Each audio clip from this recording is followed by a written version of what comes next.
Shabbat Shalom, amigos e amigas. Shabbat Shalom, você, ouvinte da Kehillat Shemin Israel. Hoje estudaremos a Parashá de número 28, que é a Parashá Aharei Mot, que se encontra em Vaikra, Levítico, capítulo 16, verso 1, e termina no capítulo 18, verso 30. O texto base para entendimento da Parashá de hoje está em Vaikra, Levítico, capítulo 10, verso 9, na parte B, onde lemos o seguinte: Não bebais vinho, nem bebida forte fermentada, isso para que não morrais. Vamos agora a uma breve introdução, uma breve contextualização do que está acontecendo nesta Parashá, a Parashá Aharei Mot. Os mandamentos descritos na Parashá Aharei Mot seguem cronologicamente as mortes trágicas dos dois filhos mais velhos de Aharon, ou seja, do sacerdote Arão, do Kohen Aharon, Nadav e Avihu, Nadab e Abiú, ou seja, os filhos de Arão, sobre as quais lemos na Parashá Shemini, que inclusive está aqui também na plataforma, no Spotify, no YouTube, e se chama, esta Parashá recebeu o nome de Anatomia de uma Morte Precoce. Não deixe de conferir após escutar este estudo da Parashá Aharei Mot. A porção dessa semana começa com uma longa descrição do serviço especial de Yom Kippur, que é o dia do perdão instituído pelo Eterno, a ser realizado no Mishkan, no tabernáculo, pelo Kohen Hagadol, ou seja, pelo sumo sacerdote. O serviço incluía a confissão do Kohen Hagadol em próprio nome e em nome de toda a nação. Ou seja, nesse serviço do dia de Yom Kippur, o Kohen Hagadol, conhecido vulgarmente aqui como sumo sacerdote, ele pedia por si próprio, pela sua família e, na sequência, em nome de toda a nação. Dentro desse serviço, havia seleção por sorteio de 2 cabras. Uma dessas cabras seria a oferenda pelo Hatat, pelo pecado nacional, e a outra seria empurrada de um penhasco no deserto, sendo ela a portadora dos hatatim, ou seja, dos pecados do povo. Nesta Parashá, a gente também tem a descrição das cerimônias de aspersão de incenso e sangue a serem realizadas no Kodesh HaKedoshim, conhecido vulgarmente aqui como Santo dos Santos. Seguindo a ordem de que Yom Kippur e suas leis de jejum e abstinência de trabalho seriam observadas eternamente pelo povo de Israel, como um dia de perdão, a Torá então proíbe a oferenda de Korbanot fora das instalações do Mishkan, ou seja, não haveria elevações fora das instalações do Mishkan. Elevações ao Eterno deveriam ser feitas dentro das circunscrições, dentro dos limites do Mishkan. O sangue não pode ser ingerido e durante o processo da Shechitah, ou seja, o abate ritual do Korbanot, uma porção do sangue derramado deve ser coberta. A porção da Torá conclui com uma lista dos relacionamentos sexuais imorais e proibidos. Essa parashá também traz, dentre todo esse contexto, uma lista de relacionamentos sexuais considerados imorais e proibidos. Guarde isso na sua mente, porque a gente vai revisitar essa proibição logo mais. E também a ordem de que o povo de Israel mantivesse e assegurasse a santidade, a especificação, a distinção da terra de Israel, ou seja, de Eretz Israel. Considerando, amigos, esse breve resumo, essa breve contextualização da Parashá Aharei Mot, nesta Parashá, a Kehillat Shemin Israel vai expandir os conceitos apresentados na Parashá Shemini e ela vai trazer luz a alguns comportamentos que devem ser evitados pelos filhos da luz. Por quê? Porque esses comportamentos, essas ações, afastam o indivíduo da corrente da vida. Conforme foi dito em Levítico, Vaikra, capítulo 10, verso 10, abre aspas, para que façam distinção entre o sagrado, o específico, o distinto e o comum, o vulgar, e entre o impuro e o puro. Então hoje, você vai ter em mãos algumas ferramentas para que você possa se adequar, segundo a Torá, ao dia do Yom Kippur, o dia do perdão. A respeito disso, o que nos diz o Humash, ou seja, os comentários da Torá, da editora Sefer, Torá de Moshe, sobre o Yom Kippur, o dia do perdão? A gente tem registrado na página 340 dessa literatura o seguinte: capítulo 16, verso 29. E isso será para vós por estatuto perpétuo, no 7º mês, no dia 10 do mês, afligirei as vossas almas. E obra alguma vós não fareis, nem o natural, tampouco o peregrino que habitar entre vós. O comentário desse Rumash diz o seguinte a respeito desse versículo. O Talmud explica que esta aflição se constitui de 5 proibições específicas para o dia do perdão. A primeira é comer e beber, a segunda é lavar-se, a terceira é ungir-se de óleo ou perfumar-se, quarta, calçar sapatos de couro, e quinta, manter relações conjugais. Obviamente, por ser também considerado um Shabat, todas as proibições normais do Shabat vigoram também neste dia. Há também um comentário muito relevante para o nosso estudo de hoje, nessa mesma página 340, a respeito do verso 30, onde lemos: porque nesse dia se fará expiação por vós, para purificar-vos de todo o vosso esratatim, de todos os vossos pecados, diante do Eterno sereis purificados. O comentário é o seguinte: o Talmud interpreta estas palavras como se dissesse diante do Eterno. E isso nos quer dizer que o Yom Kippur, o dia do perdão, anula as faltas do homem diante do Eterno, porém não as cometidas contra seus semelhantes, a não ser que esta pessoa repare o mal feito a eles e lhes peça desculpas. Se ofendeis vosso companheiro, implorai o seu perdão. Se ele vos rechaçar, fazei-o até 3 vezes, e se mesmo assim ele se recusa a perdoar, vós fizestes o vosso dever. Isso está em Iomá 87. O mesmo comentário nos diz também o seguinte, amigos: o homem que não perdoa quando se lhe pede para fazê-lo até 3 vezes é considerado achazari, que quer dizer cruel. Ou seja, se existe dentro da vivência do povo de Israel, dentro da vivência comunal, dentro da vivência sinagogal, alguém que te procure para pedir perdão a respeito de um tema, essa pessoa insiste com você, que você a perdoe, a depender da ofensa, pode ser cruel da sua parte não perdoá-la. E observamos nesse comentário o seguinte: que as faltas cometidas diante da Eterno serão perdoadas, restando pendentes questões horizontais, ou seja, questões de homem para homem. E nesta paraxá de hoje, nós vamos entender um pouco mais dessa dinâmica segundo a Torá. Quais são as nossas responsabilidades sociais? Quais são nossos deveres diante do nosso próximo? Como estar devidamente preparado para o Yom Kippur, o dia do perdão. Antes de tudo, a gente precisa revisitar a conceituação dos Hatatim, ou do Hatat, cometido por Nadav e Abiú, pelo pecado cometido por Nadav e Abiú. O contexto que introduz estes 2 filhos de Arão, de Aharon,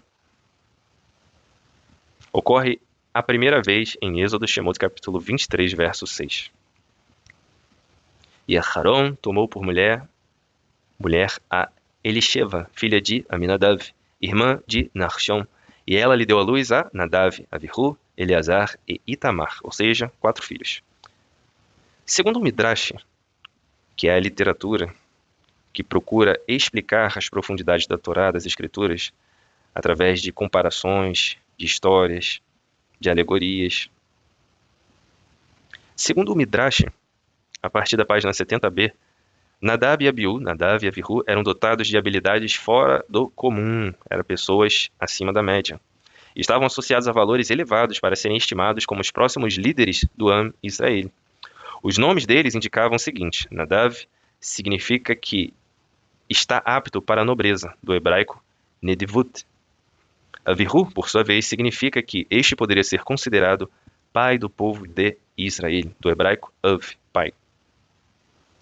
A Torá nos conta, em Levítico 10, do 1 a 11, que apesar destes 2 personagens, dessas 2 pessoas serem bem intencionadas, elas acabaram oferecendo um Eshizará, ou seja, um fogo estranho, um fogo hostil.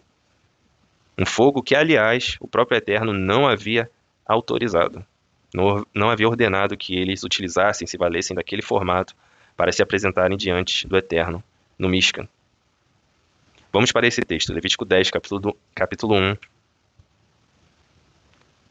Levítico capítulo 10, do verso 1 ao verso 11.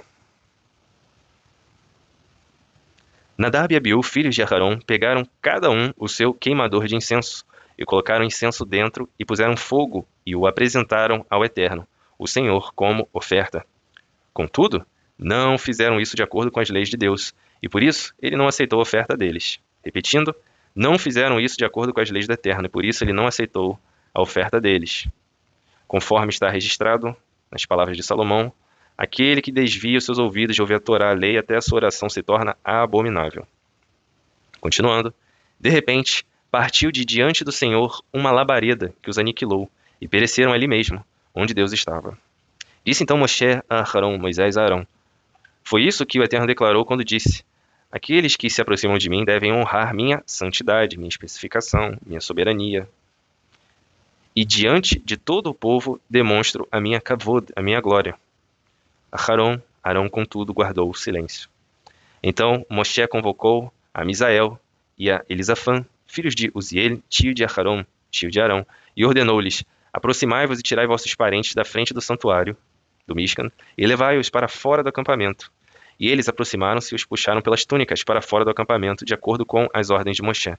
E disse Moshe a Arão e a seus filhos, Eleazar e Itamar: não desgrenheis os vossos cabelos e não rasgueis as vossas vestes em sinal de luto, para que não morrais vós também, e a ira do Eterno se levante contra toda a comunidade.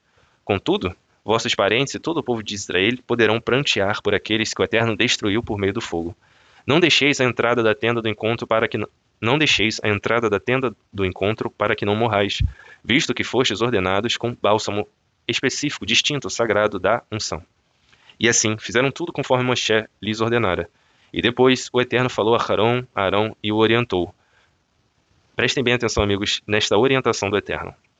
Quando vierdes à tenda do encontro, tu e teus filhos contigo, não bebais vinho, tampouco bebida fermentada. Isto para que não morrais. E esta é uma lei daquele período? É uma lei temporária? Não, o Eterno diz: esta é uma lei perpétua para todos os vossos descendentes. E isso sempre que tiverdes de separar o sagrado e o profano, o impuro e o puro. Ou seja, separar o distinto, o específico, o sagrado, do profano, do comum, do vulgar, e o impuro e o puro. Quando ensinardes aos filhos de Israel todos os preceitos que o Eterno estabeleceu para vós, por intermédio de Moshe.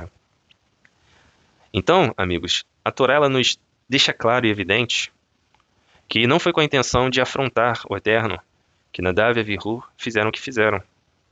A Torá ela nos dá indícios que havia uma boa intenção. Entretanto, essa intenção procurou se manifestar através de um procedimento fora daquilo que o Eterno tinha estabelecido na própria Torá, para aquela ocasião. Havia uma maneira específica de se apresentar no Mishkan, havia uma maneira específica de estar vestido no Mishkan, havia uma maneira específica de apresentar ao Eterno, aliás, uma maneira e tempos específicos de apresentar ao Eterno qualquer que seja a elevação. Ambos abusaram das oportunidades de estarem próximos do Eterno. E eles não estavam próximos de uma maneira figurada. Eles estavam próximos de uma maneira muito mais profunda. Observemos o relato que está em Êxodo, Shemot capítulo 24, verso 1. E depois o Eterno ordenou a Moshe o seguinte: sobe ao Eterno, tu, Aharon, Nadab, Abiú, Nadav e Avihu, e 70 líderes anciãos de Israel, e adorareis de longe. Só Moisés se aproximará do Eterno. E os outros não devem chegar perto, nem o povo subirá com ele. E os nossos sábios ensinam que, ao invés de se curvarem de longe, Nadab e Abiú, eles se levantaram e olharam para Shekhinah, para a presença divina. Ou seja, para aquele padrão comportamental onde a presença divina se manifestava. E quando a presença divina se manifestava, nos é contado que os Ekenim, os anciãos, se curvavam com seus rostos no chão. A gente tem essa referência em Êxodo, Shemot, capítulo 40, verso 35, Levítico 9, 24, Levítico 16, 12, Números 7, 8 e 2 Crônicas, capítulo 5, verso 14, 2 Crônicas 7, 32. Há diversos registros sobre o comportamento adequado quando a presença divina se manifestava. E nessa ocasião específica, esses irmãos, eles buscaram observar a kavod, a glória do Eterno, mesmo que com boa intenção, aproveitando toda aquela circunstância de estarem relativamente próximos a Moshe. E Moshe, devemos considerar, foi o primeiro Mashiach, um Mashiach no caso, uma pessoa ungida, não o Mashiach no artigo definido. Ele era um Mashiach enviado para libertar o povo naquele período da opressão do Mitzrayim, do Egito. Para quê? Para serem livres? Não, para servir ao Eterno no deserto. E o Midrash diz, nas palavras de Rav Abba, é bom que Moisés oculte o seu rosto. O Eterno, bendito seja, disse, eu queria me revelar a você, Moshe, e você me honrou, cobrindo o seu rosto. E então, você desfrutará da Shekhinah, da presença divina. Isso está em Midrash Shemot Rabbah, capítulo 3, verso 1. E no mesmo contexto dessa história, conforme lido na Parashá Shemini, a Torá nos detalha que a palavra zivá, comando, aparece ao longo do capítulo 5. Em Levítico 9, 5, 6, 7, 10 e 21. E a palavra korban, ou seja, oferta, abordagem, 8 vezes ao longo do capítulo. No capítulo 9, verso 2, no capítulo 5. Aliás, no capítulo 9, verso 2, verso 5, verso 7, 8, 9, 15, 16 e 17. Isso demonstra, essas palavras, comando e abordagem, que Nadav e Avihu, Nadab e Abiú, não souberam lidar com os significados, as responsabilidades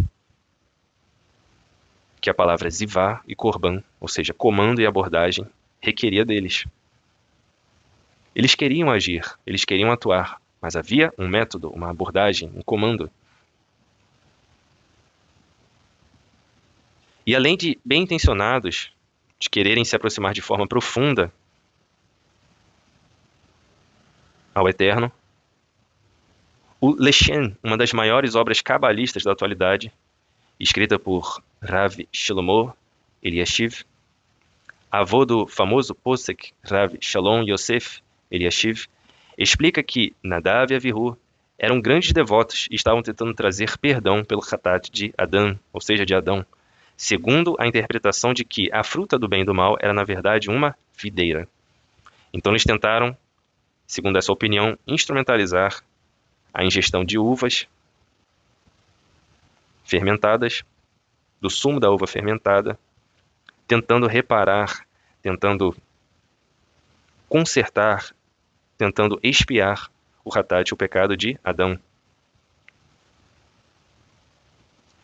E os rabinos nos ensinam que a ocasião da oferta de Nadav e Avihu se deu no 8º dia de celebração da inauguração do Mishkan, ou seja, do tabernáculo. E o povo estava pronto para apresentar a oferta da cabra, que nós mencionamos lá no começo, para trazer perdão ao Hatat de venda de Yosef pelos seus irmãos. Ou seja, José foi vendido pelos seus irmãos. E nos contam os sábios que toda geração, alguns tzadikim, algumas pessoas íntegras, justas, retas, elas morrem em função desse Hatat.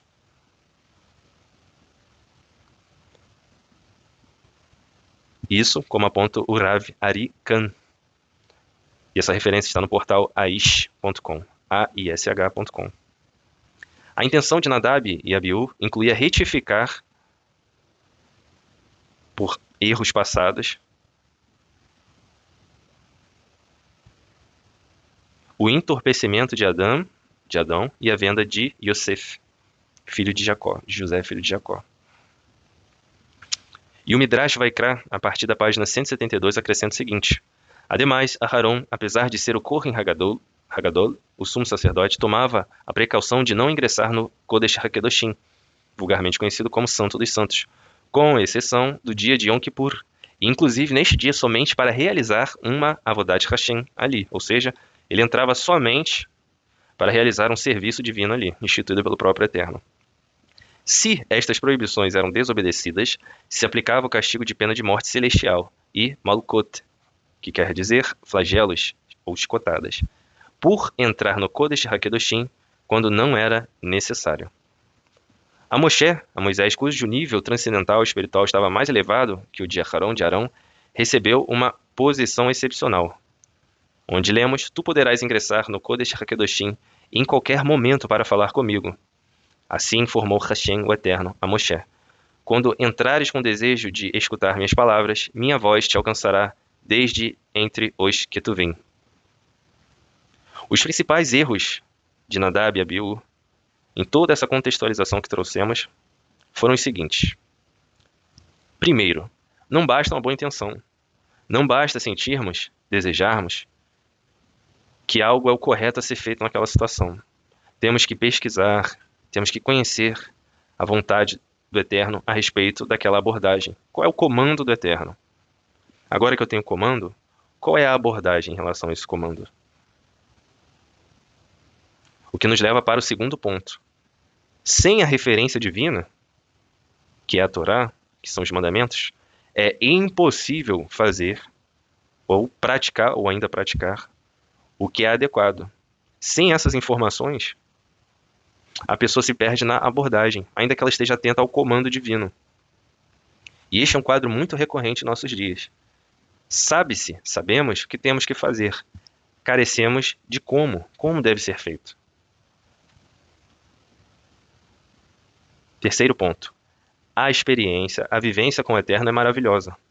Porém, isso não garante imunidade, ou deslizes, ou erros voluntários, ou erros involuntários. Tem pessoas que tiveram uma experiência X com o Eterno, ou Y, e acreditam piamente que elas podem seguir de maneira irreverente em suas vidas. É o famoso: não, eu não quero envolvimento com a Torá, com os mandamentos, com o Mashiach, porque Deus já está no meu coração. De fato, essa pessoa pode ter tido 1 ou 2 momentos em algum nível, alguma experiência com o Eterno, mas isso não garante imunidade. Ela não está isenta de procurar esses comandos, de procurar essas abordagens que a Torá nos orienta.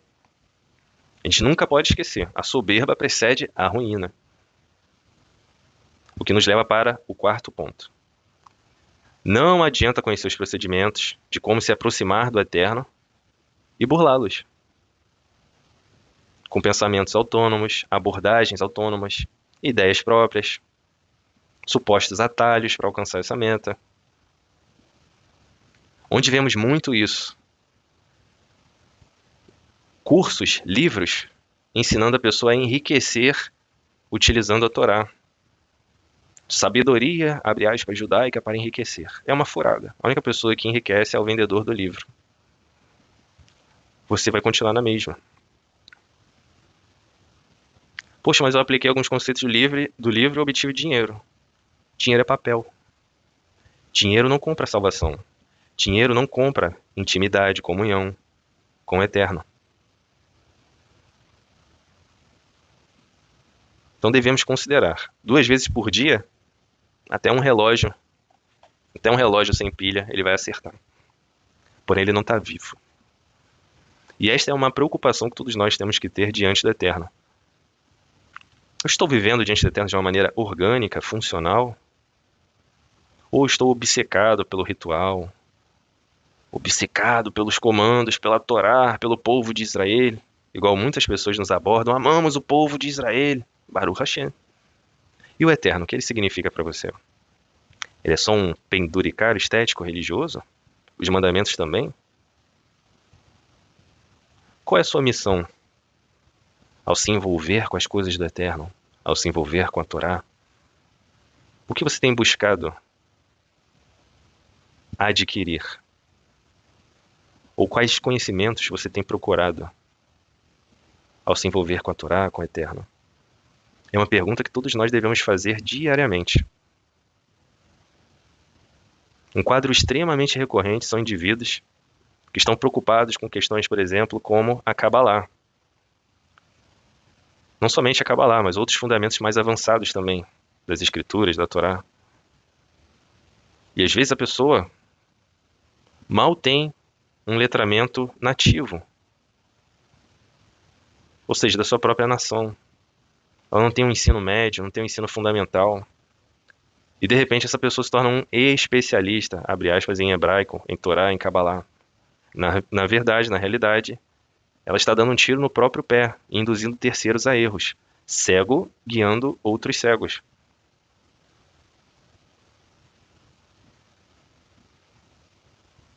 Se você inquirir, você vai perceber que esses indivíduos que abraçam o místico em detrimento da praxis, eles mal conhecem o bom uso do português, são iletrados no hebraico, desconhecem as nuances da gramática hebraica. E de repente, essas mesmas pessoas se lançam em debates profundos, sem nenhum conhecimento metodológico do tema. Descaracterizam quem sabe.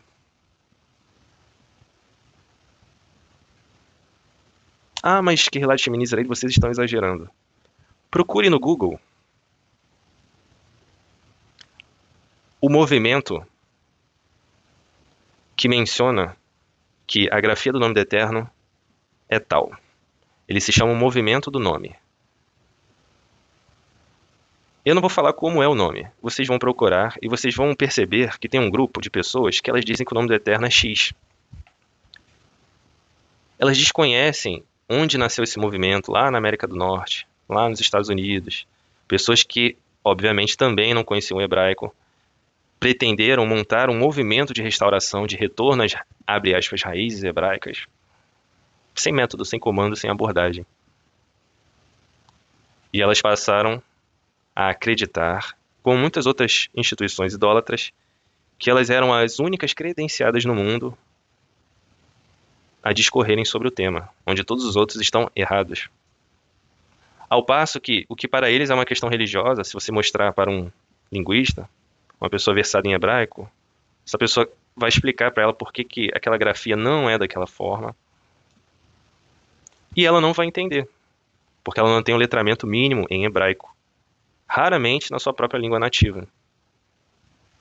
Ela não conhece as bases sintáticas, gramaticais, semânticas da sua própria língua, mas ela jura que ela é especialista numa das línguas mais complexas do mundo, que é o hebraico.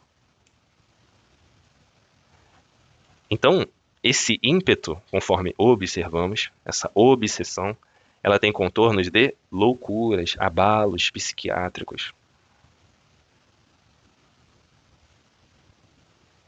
Continuando. Todo esse comportamento leva inevitavelmente ao Eshzará, fogo estranho e hostil. Esse Eshzará, fogo estranho ao qual Nadab e Abiú ofereceram e foram consumidos, também pode ser entendido como um fogo hostil. De que forma?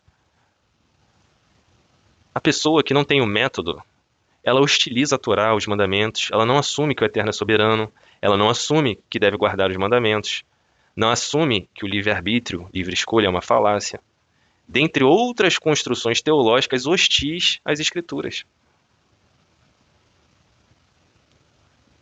Em toda a Escritura, não há indícios que o Eterno negocia com o homem, que ele espera o homem agir para então atuar. Não há indícios nas Escrituras que o mundo, o Olam Hazé, o mundo presente, está relegado às nossas vontades, às vontades de políticos, às vontades de seres danificadores. Os seres danificadores não têm autonomia. Eles seguem ao Eterno, seguem o programa, o cronograma, o projeto. E, de repente, na visão torta dessas pessoas, elas começam a apresentar um fogo estranho, hostilizando a Torá, hostilizando os mandamentos, hostilizando os conceitos da Torá. Extremamente recorrente. Às vezes você vai falar de lei, de Torá com algumas pessoas, a pessoa fala assim para você, olha, cara, isso aí caducou, estamos no tempo da graça. Aí você diz assim para ela, tudo bem, explique o conceito de graça. Nenhuma consegue. Ah, o favor imerecido dado aos homens por Deus através do Mashiach. Ok. Anulou os mandamentos? Como isso anula os mandamentos? Como você passa a ser desobrigado de observar a Torá da maneira adequada? Quando o Mashiach Yeshua curava alguém, ele dizia, vai e não peques mais. Ele não dizia, vai e viva a tua vida segundo a tua própria vontade, teus interesses. Pecar é um termo técnico da Torá. Cometer hatat significa ignorar, desprezar, cometer um erro contra os mandamentos. Ah, hoje eu pequei, não fui para o trabalho. A vulgarização da palavra esvaziou seu conceito original. Pecar, cometer hatat, cometer um erro contra a Torá. Então, em outras palavras, o Mashiach Yeshua dizia: vai e não cometa mais erros contra a Torá. O que nos leva, amigos, à segunda parte do nosso estudo. Como poderia dois grandes Kohanim, ou seja, sacerdotes, filhos do Kohen Hagadol, do sacerdote principal, errarem de uma maneira tão drástica em sua oferta de elevação? A Torá ela nos ensina no sentido literal, no primeiro nível de interpretação. Yain veshechar al tishti. Yain. Yain é o suco de uva em processo de fermentação. E shechar, bebida forte fermentada, misturada. Não fiquem teste, ou seja, ébrios, bêbados, que é o texto que a gente leu lá no começo. Nem você e nem seus filhos, quando entrarem na tenda do encontro, na minha presença, para que não morram. Ou seja, vocês não podem consumir estes produtos.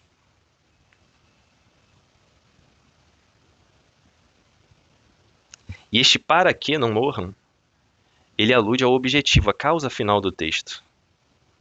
A ingestão desses subprodutos, dessas fermentações, elas causam morte. Em diversos níveis, obviamente não só a morte física. E nós vamos compreender que níveis são esses. Retomando a leitura de Levítico, Vaikra capítulo 10, verso 9, para que não morrais. Esta é uma lei perpétua para todos os vossos descendentes, ou seja, é uma lei permanente por todas as gerações, não importando o local ou período.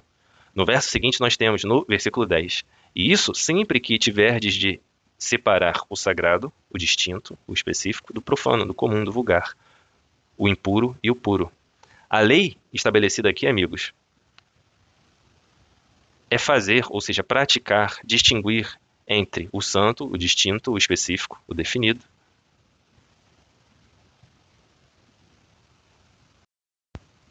distinguir entre o tamé, o impuro, e o tahor, que é o puro, conforme consta em Levítico 10, capítulo 10 ao 11.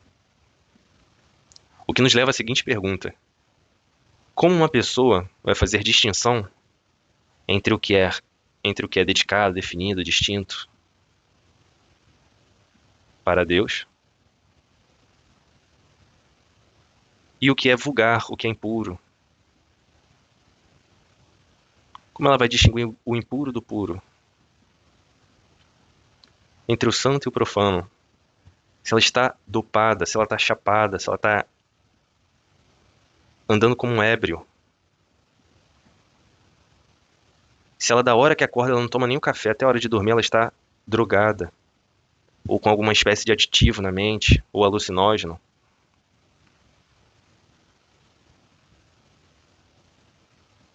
Sobre essas questões, nos conta o investigador da Torá, Rashi, que Nadab e Abiú morreram por causa do Yain, que beberam, conforme registra Levítico 10, capítulo 9. E depois o Eterno falou a Arão e o orientou: quando vierdes à tenda do encontro, tu e teus filhos contigo não bebais vinho nem bebida fermentada, isso para que não morrais.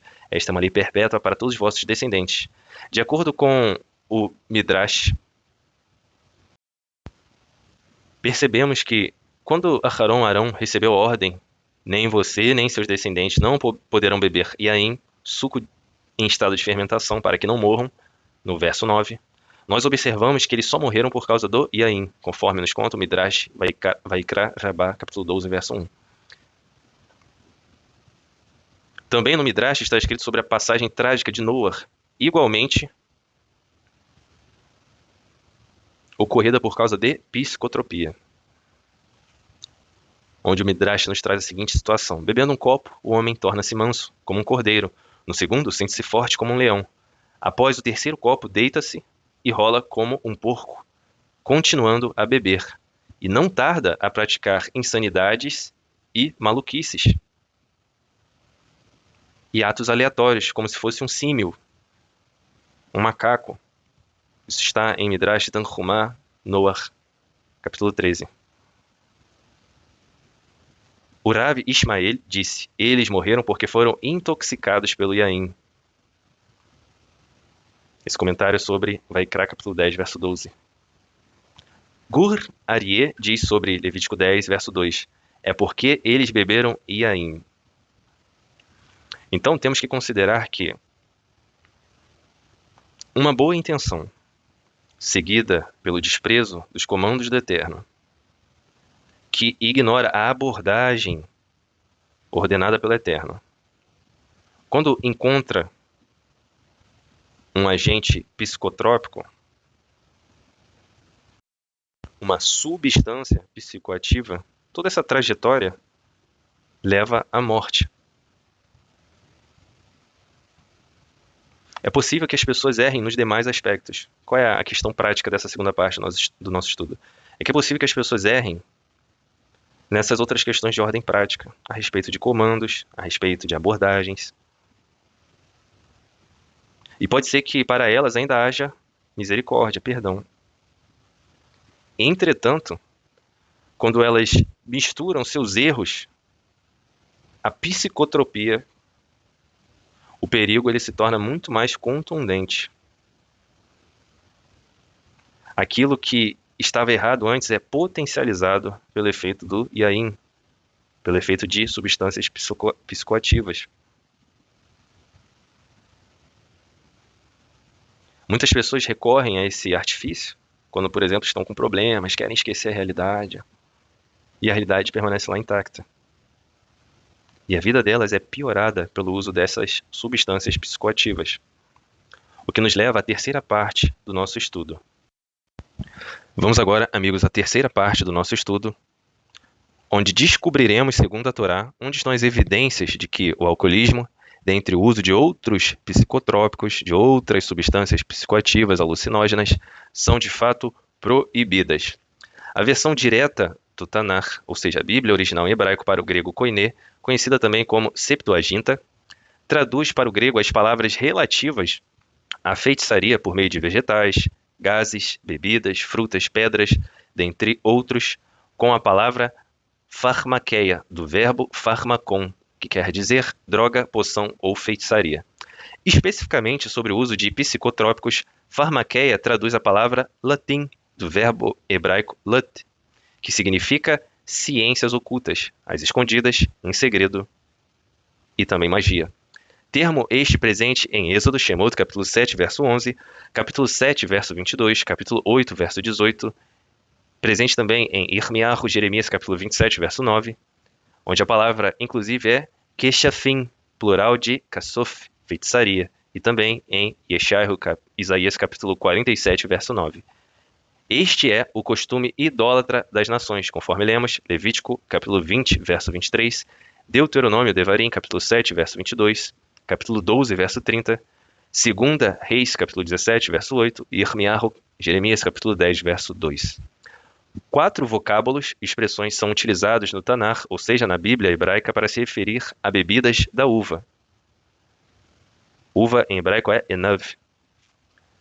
O primeiro vocábulo é Yain, bebida em estado de fermentação cerca de 140 vezes.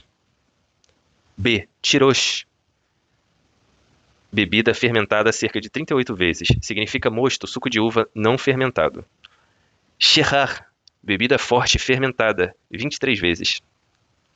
Assis, suco fermentado ou outras bebidas fortes do tipo doce, conforme aludido em Joel, capítulo 1, verso 5, e Yeshayahu, Isaías, capítulo 49, verso 26.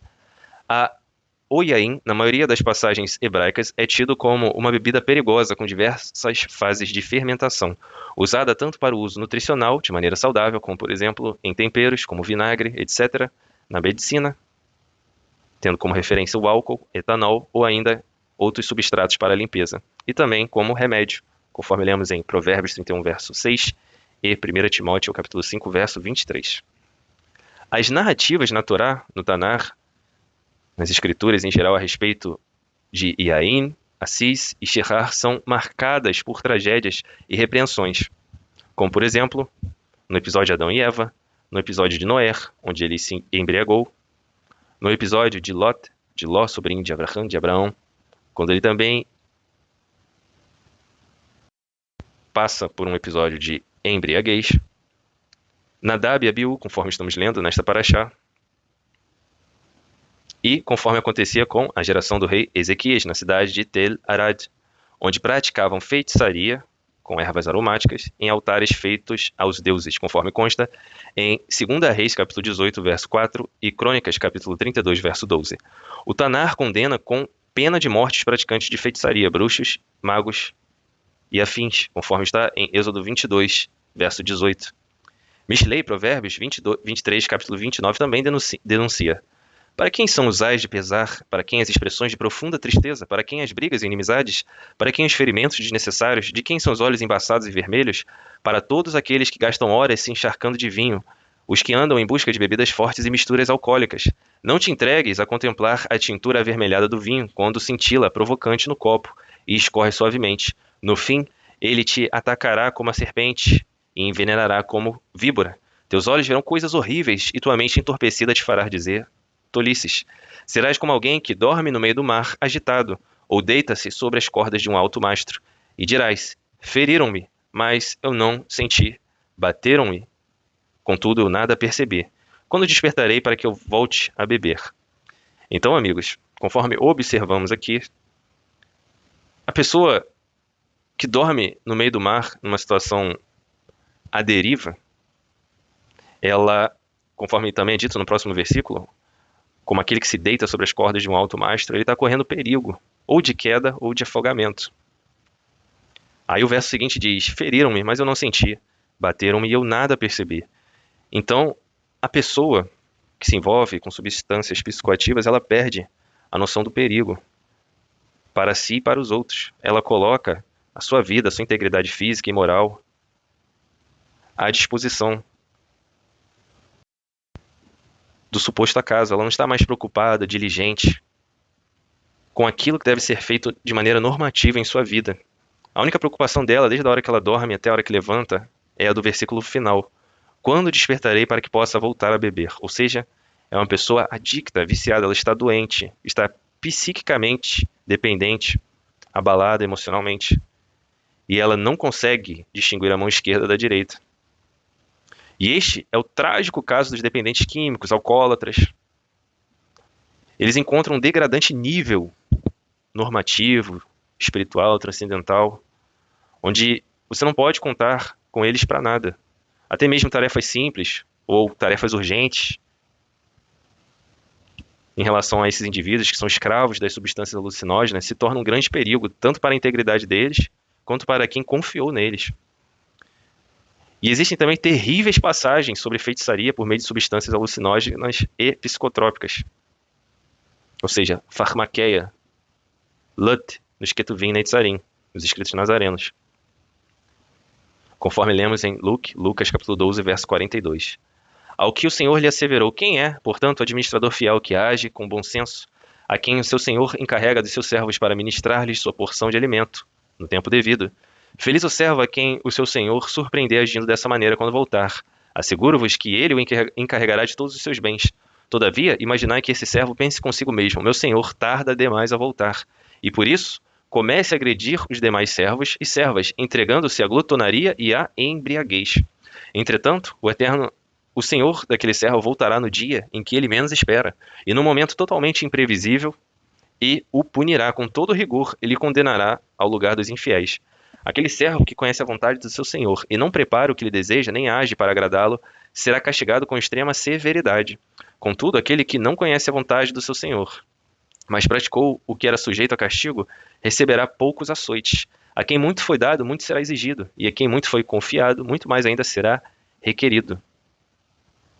A gente vê também em Atos, capítulo 8, do verso 9 a 24, a história de Shimon HaKosin, Simão o Mago, que foi repreendido por Rav Kefa, ou seja, por Pedro. Temos também o relato em Atos capítulo 13, verso 6 ao 11, onde Elimas HaKosin, na ilha de Pafos, foi repreendido por Rav Shaul e ficou cego. Ou seja, o Rabino Paulo repreendeu este outro praticante também de latim, de feitiçaria, de psicotropia, e ele ficou cego, aludindo, obviamente, a um próprio estado mental, um próprio estado transcendental ao qual ele já estava submetido. Ele pensava que estava acima dos homens, que ele poderia comprar a kavod, a Shekhinah, a glória, a presença divina. E ele aborda Paulo com essa mentalidade. Aborda Kefa com essa mentalidade. E ele é repreendido. Temos também o relato em Apocalipse, capítulo 9, verso 20. O restante da humanidade que não morreu por causa desses flagelos, nem mesmo diante disso arrependeu das más obras de suas mãos, deixando de adorar os Shedim, seres danificadores, os demônios, e os ídolos de ouro, prata, bronze, pedra, madeira, ídolos que não conseguem ver, nem ouvir, nem andar. Da mesma forma, não se arrependeram dos assassinatos cometidos, das suas feitiçarias, da sua perversão sexual e de todas as formas de apropriação indébita, de roubo, de furto. Apocalipse, Sefer Hitgalut, livro da Revelação, capítulo 18, verso 23. Nunca mais brilhará dentre seus limites a luz das candeias. Jamais se ouvirá ali a voz do noivo e da noiva. Seus comerciantes eram grandes profissionais do mundo. Todas as nações foram seduzidas por suas feitiçarias. Apocalipse 21, verso 8. Porém, quanto aos covardes, aos incrédulos, os depravados, os assassinos e os que praticam imoralidade sexual, os bruxos, os ocultistas, os idólatras e todos os mentirosos, a parte que lhes cabe será no lago de fogo que arde perpetuamente em meio ao enxofre. E esta é a segunda morte.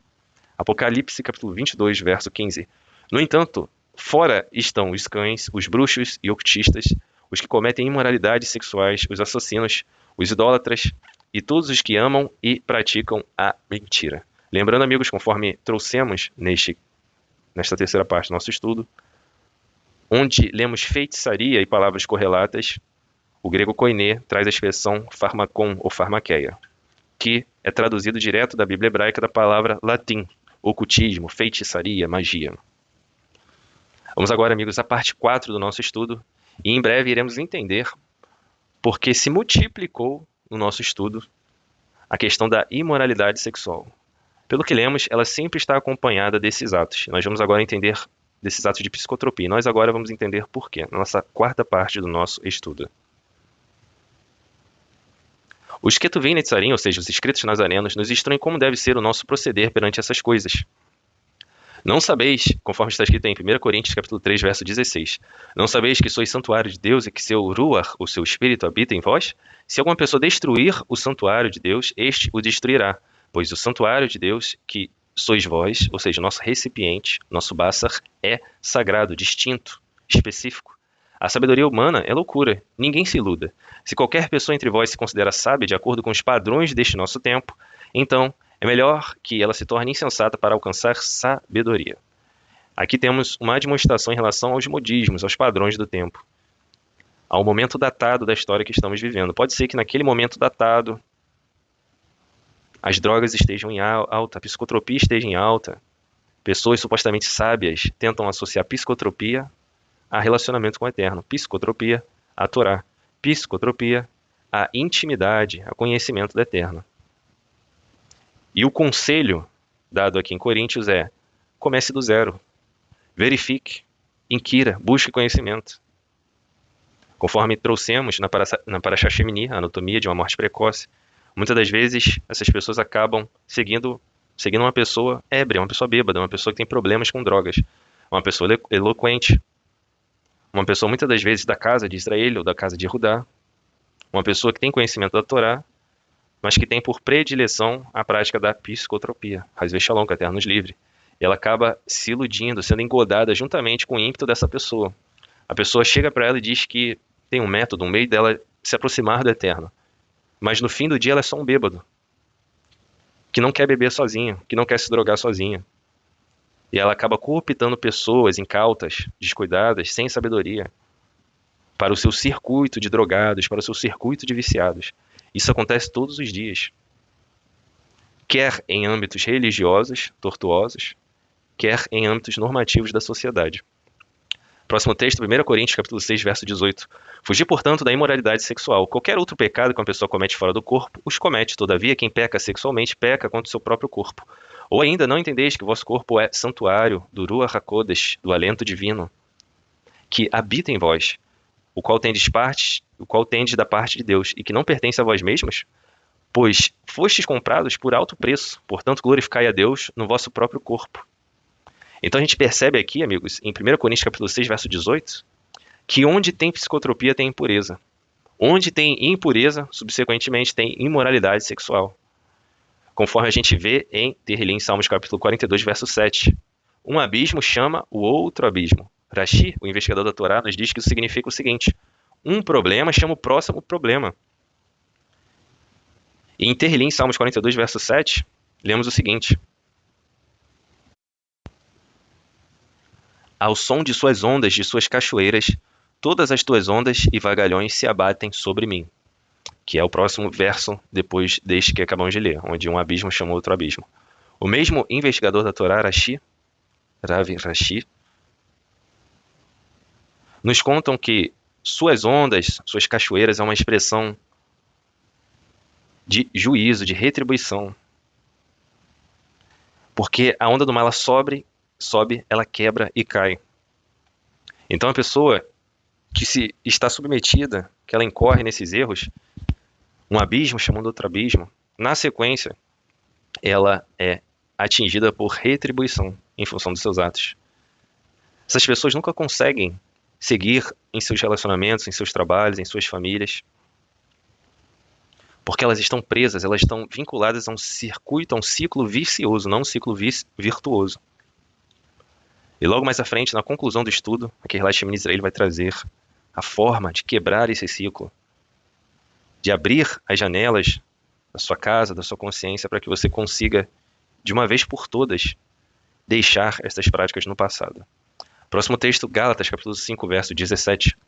Porquanto o Bassar, a carne, luta contra o Ruach, o fôlego, o espírito, o ímpeto, o alento, e o espírito contra o Bassar, contra a carne. Eles se opõem um ao outro, ou seja, eles têm agendas diferentes, de modo que não conseguis fazer o que quereis. Contudo, se sois guiados pelo Ruach, pelo alento divino, já não estáis subjugados pela lei. Ora, as obras da carne são manifestas: imoralidade sexual, impureza e libertinagem, idolatrias, feitiçarias, farmaqueia, ódio, discórdia, ciúmes, ira, egoísmo, dissensões, facções, inveja, embriaguez, orgias e tudo quanto se pareça com essas perversidades, contra as quais vos advirto, como já vos preveni antes. Os que praticam tais coisas não herdarão o Malchut Hashanah, o reino dos céus, o reino de Deus, Malchut Ha'elohim. Entretanto, o fruto do Ruach, do alento divino, é amor, alegria, paz, paciência, benignidade, bondade, fidelidade, mansidão e domínio próprio. Contra estas virtudes não há lei. Os que pertencem ao Mashiach crucificaram a sua carne com suas paixões e os seus desejos. Se vivemos pelo Ruach, pelo alento divino, andemos de igual modo sobre a direção do Ruach. Vamos agora, amigos, à última parte do nosso estudo, que é a nossa conclusão, onde teremos uma exposição, uma conversa franca e aberta sobre os bastidores da dinâmica das drogas na sociedade. Transitamos por todos os aspectos da Torá de maneira linear, inclusive de maneira complementar, pois trouxemos grande parte desse conteúdo na Parashá Shemini, de título Anatomia de uma Morte Precoce. Depois procure aqui no Spotify ou na plataforma que você estiver ouvindo. E chegou o momento de ponderarmos algumas questões da sociedade, do formato ao qual estamos submetidos. Conforme diria um artista, em sua musicalidade daqui do Rio de Janeiro, até onde você pensa chegar? Será que ainda pensa? Será que o vício ainda deixa você pensar? Não podemos esquecer que a adição, o vício, a psicotropia, não é só um drama pessoal. Ele se estende aos circuitos familiares, aos circuitos sociais. Se torna um problema coletivo. E apesar desta trajetória caótica, que denigre o homem, que abala o homem, que abala a dignidade do homem, normativamente, as pessoas tendem a tratar o álcool como uma droga, abre aspas, família. Uma droga socialmente aceita. Muitos chamam de lubrificante social. Muitos enxergam no álcool um elemento indispensável em eventos de confraternização. O que maqueia, o que camufla, que determinadas pessoas ou grupos não conseguem ser felizes de maneira orgânica. Tem que haver uma manipulação, um elemento sintético, uma suposta felicidade, satisfação que vem de fora. Elas buscam preencher suas vidas vazias, seus dramas pessoais e internos, com elementos externos. Conforme trouxemos em outras parashot, Estamos aqui para reparar o mundo através de um processo de Tikkun Olam. O que é o Tikkun Olam? É a reparação do mundo, mais especificamente dos mundos internos, os nossos mundos internos. E isso reflete a realidade lá fora. Primeiro a gente muda internamente, e o Eterno nos auxilia. Aliás, primeiro retificamos internamente o que está pendente. E nesse processo o Eterno nos auxilia a retificar o que está do lado de fora. Conforme dito pelo Mashiach Yeshua, antes de tirarmos o cisco de madeira do nosso próximo ou da sociedade como um todo, temos que tirar o vergalhão de madeira que está nos nossos olhos. Aí então seremos efetivos. Porém, essas pessoas que tratam a questão do álcool, o uso do álcool, como uma droga familiar, uma droga socialmente aceita, eles têm alguns padrões comportamentais que nós falamos lá no início da Parashá, que devem ser evitados. Alguns deles dizem, olha, o problema não é a bebida, é a pessoa. Se ela não sabe beber, que não beba. Existe todo um esquema insidioso, maligno, que dilui, que tenta pormenorizar o estrago do uso de substâncias psicotrópicas. Aparentemente, a vida adulta, para essas pessoas, é como se fosse uma adolescência 2.0, uma infantilidade 2.0. Elas não conseguem encarar a vida de frente, não conseguem olhar no espelho e dizerem, eu tenho problemas com drogas, eu tenho problemas com tais coisas. E essa aceitação social é só uma face do problema. É preciso que cada um de nós sejamos diligentes e enxerguemos o assunto como ele é. Que visitemos todas as faces do fenômeno. A Torá nos conta que o diligente enriquecerá e o preguiçoso ele passa fome. Isso não serve só para trabalho. O profissional autônomo, por exemplo, ele enriquece quando ele multiplica seus ativos, diversifica os investimentos. Ou o profissional da iniciativa privada, quando ele busca se aperfeiçoar diante do mercado, ele abandona um perfil reativo, chorão, e ele passa a ser colaborativo, ele tende a ganhar mais. Em todos os sentidos. E certos perfis veem nas drogas a fuga para qualquer situação. Ficou estressado é droga. O time ganhou é droga. O filho passou numa universidade federal, droga. A pessoa já não consegue aproveitar a vida em seu formato ideal. É preciso que nós, como filhos da luz, de fato, persigamos a expansão da nossa consciência da maneira adequada. Por que da maneira adequada? Tem gente que vai chegar para você e vai falar assim, toma essa pílula aqui que a sua consciência vai se expandir. Não sabem como funciona um psicotrópico, não sabem como funciona a química do cérebro e acreditam que um remédio, uma pílula, uma substância psicoativa vai resolver o problema das vidas delas. Quando elas saírem da viagem, a mesma realidade dura vai estar lá esperando elas. É por isso que, conforme lemos, elas acordam, elas esperam a ressaca passar para entrar em outra. Elas não querem enfrentar a vida. Só uma maneira de sair desse ciclo vicioso é fazendo distinção entre o comum e o sagrado, o específico, o distinto. Entre o comum, o vulgar, o profano e o que é distinto, o que é sagrado, o que é santo, o que é específico. No nosso contexto, toda pessoa como filho da luz tem a responsabilidade de não colocar no bássar, no recipiente dela, no mishkan, no tabernáculo, que é o corpo dela, substâncias psicotrópicas. Ela tem que, uma vez por todas, pedir, buscar junto ao Eterno, não estar a serviço disso. Ela não fará apologia a drogas, ela não estará nesses circuitos, e ela não se omitirá a respeito desses males, ela vai criticar quem faz. Ela não vai ser aquela pessoa, mas se isso te faz feliz? Obviamente ela não vai se meter na vida de todo mundo. Mas quando ela tiver a oportunidade de retificar, quando o assunto surgir à baila, quando a pauta for trazida à mesa, ela não vai se omitir, porque ela é um filho da luz. Ela não ignora a realidade clínica do assunto. A Torá, o Tanar, nos diz algo muito interessante a respeito disso, em Habacuque 2,15, onde lemos, ai daquele que dá bebida ao seu próximo, misturando-a com o seu furor até que o seu próximo fique bêbado. Para o quê, pessoal? Qual o objetivo? Para lhe contemplar a nudez.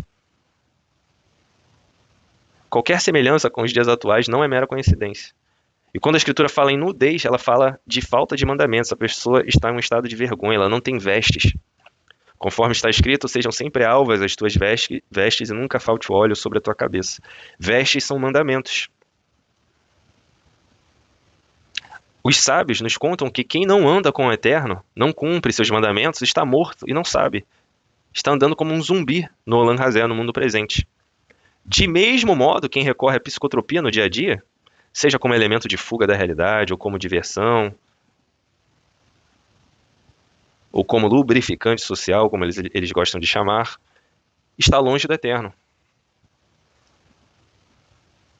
Não existe se aproximar do Eterno, da vida saudável, da vida boa, da vida salutar, através de substâncias psicoativas. Muito pelo contrário.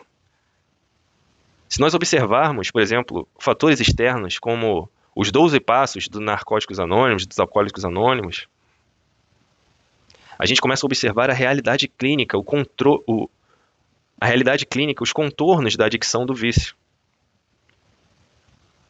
A métrica, por exemplo, dos 12 passos tentam resgatar o que o indivíduo não tem mais. Coisas normativas do cotidiano.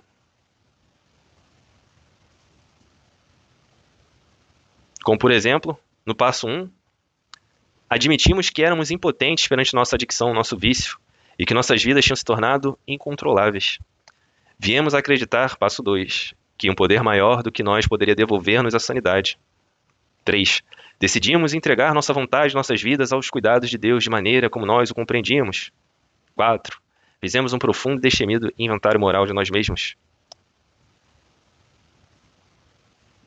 Admitimos a Deus e a nós mesmos e a outro ser humano a natureza exata de nossas falhas. Prontificamos-nos inteiramente a deixar que Deus removesse todos esses defeitos de caráter. Humildemente pedimos a Ele, Deus, que removesse nossos defeitos. Olha que interessante o passo 8.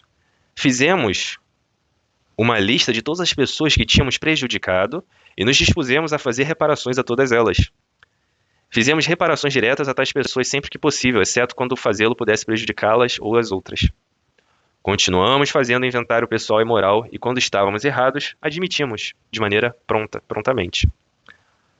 Procuramos, através de prece e meditação, melhorar o nosso contato consciente com Deus, da maneira como nós o compreendíamos, rogando apenas o conhecimento da sua vontade em relação a nós e o poder de realizar essa vontade. 12. Tendo experimentado um despertar transcendental espiritual como resultado desses passos, procuramos levar esta mensagem a outros adictos viciados e praticar estes princípios em todas as nossas atividades. Então, amigos, de forma exemplar, foi lido esses 12 passos para que entendamos a dinâmica da vida de um adicto, de um viciado. Não é bonito. Não é digno de apologia. No que você puder militar contra a adicção, o vício, a psicotropia, as substâncias psicoativas, milite. Esse texto, apesar de vir de uma instituição secular, a princípio, de falar de espiritualidade, de Deus, ele busca resgatar a dignidade do homem, que foi retirada violentamente pelo uso restrito e indiscriminado, pelo uso, de forma geral, de substâncias psicoativas, psicotrópicas. E eles trazem uma reflexão, conforme a gente leu em Abacuque. Por que deixar ser instrumentalizado? Por que a gente vai deixar ser manipulados por aqueles que nos querem ver nus? Sejam vendedores de substâncias psicoativas, sejam coaches, sejam rabinos. Qualquer pessoa que chegar para você com uma substância dessa natureza, ela quer ver sua nudez, ela quer ver sua desgraça. Ela quer que você desça. Querem te ver no chão, consumindo cada vez mais. Existe um adágio, um provérbio que diz: quem vende a droga geralmente não usa. Por quê? Porque essa pessoa instrumentaliza a vida do viciado, os anseios do viciado. E essas pessoas sempre repetem as mesmas falas em formatos diferentes. Essas pessoas interessadas na sua nudez, na sua fragilidade, na sua debilidade, na sua vergonha, no seu dinheiro, sempre dizem: Vamos, beba mais um copo, dê mais um trago. Venha, venha depressa. Venha morrer comigo um pouquinho a cada dia, devagarzinho. Já que você não tem coragem de se suicidar de uma vez, se mate aos pouquinhos. Se mate aos poucos comigo.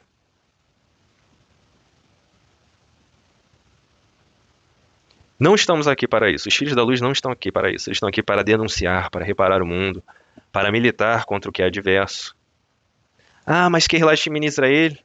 Eu sou um cara controlado, eu sou uma pessoa controlada, um homem controlado, uma mulher controlada. Eu sou contido. Eu dou conta do recado. Quando quiser, eu paro. Eu estou além dessa necessidade, desse quadro clínico que vocês trouxeram aí, catastrófico ou não.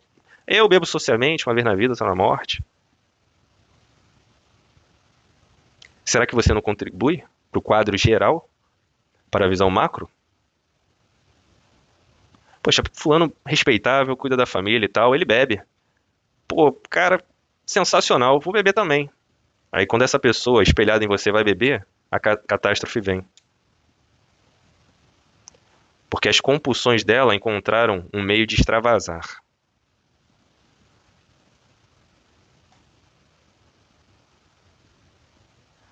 Reparemos o que o INCA,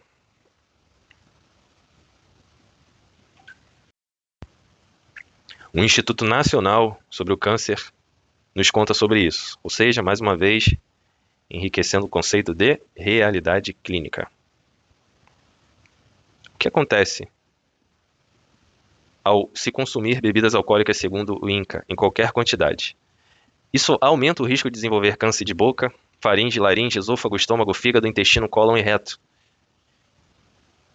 Para quem não sabe, estamos com incidências muito altas de câncer de intestino, câncer de reto, no cólon, muito mais do que antigamente.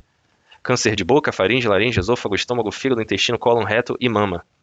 Bebidas alcoólicas não devem ser consumidas. Realidade clínica, hein? Concordando com a Torá. Bebidas alcoólicas não devem ser consumidas, pois favorecem o desenvolvimento de diversos tipos de câncer. Estudos mostram que consumir bebidas alcoólicas aumenta o risco de desenvolver diferentes tipos de câncer. Para a prevenção de câncer, não há níveis seguros de ingestão. 10 ml, 15 ml por semana, 30 por mês, não há níveis seguros de ingestão. Essa recomendação serve para todas as bebidas alcoólicas. Além disso, a combinação de álcool com tabaco aumenta a possibilidade do surgimento desse grupo de doenças. O álcool pode provocar o aparecimento do câncer por diferentes mecanismos, e estes variam de acordo com o tipo de câncer associado. Os mecanismos envolvidos podem danificar diretamente o DNA das células e provocar estresse oxidativo, que pode danificar os genes e facilitar a penetração de carcinogênicos ambientais nas células, alterar o metabolismo hormonal e provocar má nutrição que torna os tecidos humanos mais sensíveis aos efeitos do álcool, dentre outros menos frequentes. É importante destacar que há uma evidente relação dose-resposta entre o consumo de bebidas alcoólicas e o risco de câncer. Ou seja, quanto maior a dose ingerida e o tempo de exposição, maior será o risco de desenvolver os tipos de cânceres já citados. Então, amigos, finalizando o nosso estudo, devemos considerar todas as faces desse fenômeno, desconsiderando qualquer retórica sobre o apologista, qualquer retórica, qualquer conteúdo gerado por apologistas de drogas. Para a pessoa que faz apologia à droga, tudo termina em droga, pode reparar. Conforme lemos no versículo, de manhã até a noite. Ela espera uma onda acabar para entrar na outra. A vida dela é isso. Hasvei Shalom, que o Eterno nos livre. Ela não somente tem um problema com a droga, a adicção, não está mais enfrentando, ela se entregou e faz apologia. Para esse tipo de perfil, tudo termina em droga. Para o depravado sexual, tudo termina em perversidão, em sexo. Para o ladrão, tudo termina em roubo, alienação da propriedade alheia, furto. Cuidado. Você pode estar dando as mãos para um filho das trevas, porque essa é a missão deles. Eles têm uma agenda de degradação do mundo e das pessoas, da saúde das pessoas, da sanidade das pessoas, da integridade das pessoas. Eles não estão aqui para levantar, mas para abater, para levar ao chão. Cuidado. Você pode estar dando a mão para uma instituição dessas, para uma pessoa com esse ímpeto, com essa agenda, Hasvei Shalom, que o Eterno nos livre. E conforme falamos lá no início da Paraxá, Se ofendeis o vosso companheiro, implorai o seu perdão. Com isso, nos quer dizer que o Yom Kippur anula as faltas do homem diante do Eterno, e não as cometidas contra os seus semelhantes. Então, um caminho para você estar andando em dignidade diante dos homens e do Eterno é se abster, é militar contra, é falar mal de drogas, de substâncias psicoativas, não fazer apologia. Lembremos que integridade é o encontro do pensamento, da fala e da ação. Não podemos de maneira nenhuma flertar com aquilo que nos destrói, que destrói nossos semelhantes, que destrói a sociedade, que prejudica os cofres públicos. Ser eleito, ser filho da luz, é uma experiência coletiva. E somente estando sóbrios conseguiremos fazer distinção entre o puro e o impuro, entre o comum e o santo e o específico, o distinto. E conforme trouxemos na paraxá de hoje, nunca se esqueça, nunca se deixe iludir ou levar por modismos, por tendências. Não se esqueça do versículo que lemos de Habacuque, capítulo 2, verso 15. Ai daquele que dá bebida ao seu próximo, misturando-a com seu furor, até que ele fique bêbado, ébrio, para lhe contemplar a nudez. Esta foi a paraxá Acharimot, é a paraxá de número 28. Caso você tenha alguma dúvida, pode deixar aqui nos comentários, na seção de perguntas, na seção de enquete da plataforma na qual você estiver ouvindo ou assistindo essa paraxá, se for no YouTube, por exemplo. Não deixe de nos seguir também nas redes sociais. Conforme é percebido em cada paraxá, os assuntos são extensos, há diversas fontes e versículos e literaturas que, embora citemos, ainda há uma variada gama de outras referências e literaturas que poderíamos trazer. E em alguns outros estudos nós expandimos mais esse conteúdo. Temos grupos hoje no WhatsApp, temos em torno de 43 aulas prontas sobre a soberania divina, um espaço onde nós podemos falar com mais liberdade, com mais abrangência, com mais tempo, de maneira mais calma, mais concisa, mais clara. E caso você tenha interesse, nos procure nas redes sociais, em qualquer canal. Você pode fazer um comentário e nós transmitiremos para você o link para você participar dessas salas de estudo, link também para que você possa contribuir com a nossa vaquinha para a locação de um espaço físico para ali estabelecermos nossa sinagoga, link também da nossa nuvem da sinagoga, onde temos diversos cursos, todos eles oferecidos de maneira gratuita, como também ocorre nesse espaço aqui do podcast da Paraxá. Shalom, shalom, amigos. Lehitraot.